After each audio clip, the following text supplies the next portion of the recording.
Another day, another vlog. At ang tagal ko nga hindi nakapag-voice over. Siguro naman merong nakamiss ng boses ko. Ana all, may nakakamiss. Charot.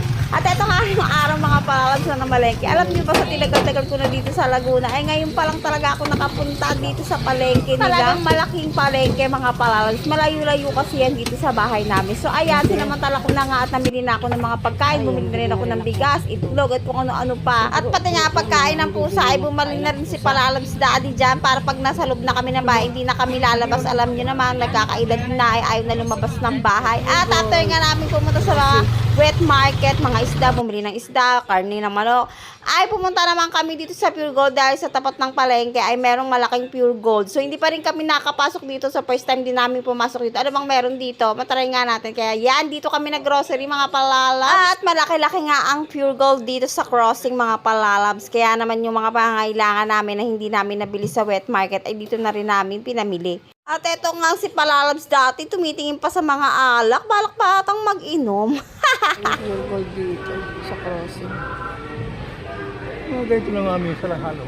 Alin? Ito na oh. Oo nga eh. Ikaw, 26. Sama yung ganda niya pa, no? Kasi sa sakyan yan eh. Siya mo dati sa bahay? Oo. Ganda na. Bro, huwag ka ma-attempt.